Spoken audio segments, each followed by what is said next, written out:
Hello বন্ধুরা, কেমন আছো সবাই? আশা করছি সবাই ভালো আছো। আজকে তোমাদের বলবো বিশ্বের বৃহত্তম প্রাকৃতিক আয়নার কথা। হ্যাঁ, শুনতে অদ্ভুত লাগলে এটাই সত্যি যে প্রাকৃতিক আয়না আছে, তাও আবার বিশ্বের বৃহত্তম আয়না। এই আয়না দেখতে কেমন আর কোথায় অবস্থিত সবকিছু তোমাদেরকে বলবো।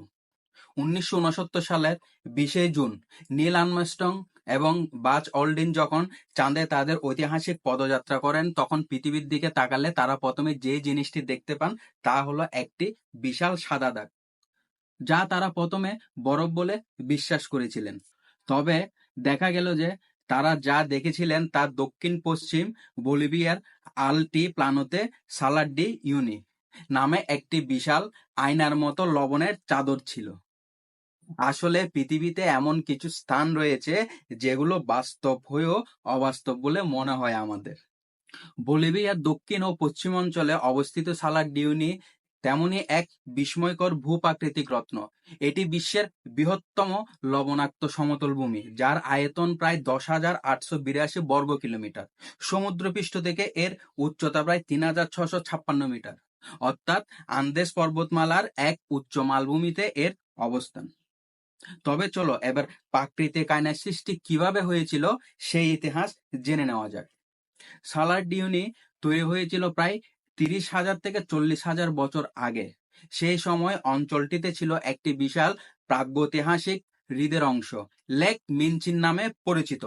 কালক্রমে এই হ্রদ শুকিয়ে গেলে তার জলে দ্রবীভূত লবণ শুকিয়ে গিয়ে বর্তমানে সমতল ভূমিটি তৈরি হয়।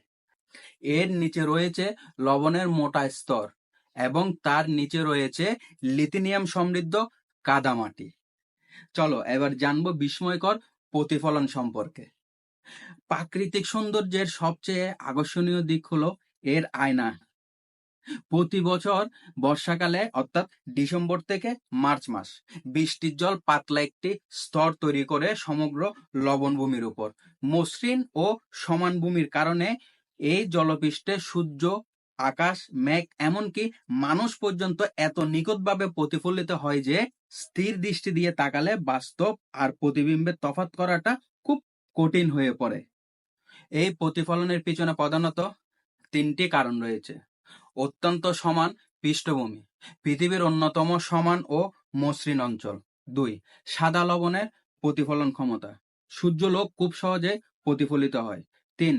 পাতলা জলস্তর প্রাকৃতিক আয়নার মতো কাজ করে। পর্যটন ও ফটোগ্রাফির যেন স্বর্গ।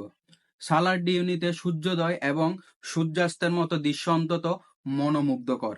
সেই সময় আলো ও ছায়ার খেলায় পুরো অঞ্চলকে রূপ দেয় এক স্বপ্নময় জগতের। পর্যটকের ছায়া আকাশের সঙ্গে মিশে যায়, দূরে দাঁড়ানো গাড়ির প্রতিবিম্ব মেঘের সাথে একাকার হয়ে যায়। বিশ্বজুড়ে ফটোগ্রাফাররা এখানে আসেন এই স্বর্গীয় দৃশ্যের খোঁজে।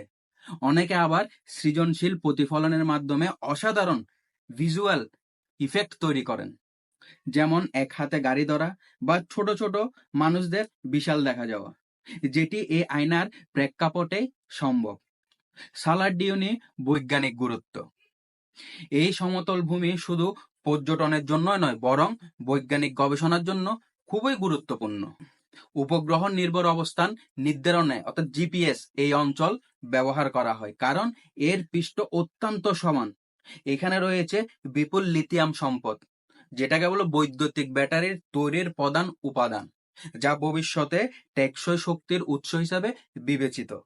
মনে করা হয় যে এখানে বিশ্বের মোট লিথিয়ামের রিজার্ভের অর্ধেকেরও বেশি সঞ্চিত রয়েছে, যা বৈদ্যুতিক ব্যাটারির তৈরিতে ব্যবহৃত হয়। সালার ডিউনি নিঃসন্দেহে এক ব্যতিক্রমী ভূপ্রাকৃতিক বিস্ময়, যেখানে প্রকৃতি নিজের কল্পনার রং দিয়ে একটি বাস্তব মঞ্চ নির্মাণ করেছে। এটি কেবল একটি ভ্রমণ গন্তব্য নয়, বরং এক অনন্য অনুভূতির উৎস। এমন একটি প্রাকৃতিক আয়নার মুখোমুখি হওয়া জীবনে একবার হলো আবশ্যক, কারণ এখানে বাস্তব ও কল্পনার মাঝে সীমারেখা ধুয়ে যায় মেঘের প্রতিবিম্বে আর জলের স্তরে। তো কার কার সালার ডিউ নিয়ে দেখতে যাওয়ার ইচ্ছা আছে আমাকে কমেন্ট বক্সে জানাও। আর এই ভিডিওটা কেমন লাগলো অবশ্যই জানাবে। যদি ভালো লেগে থাকে অবশ্যই একটি লাইক করবে।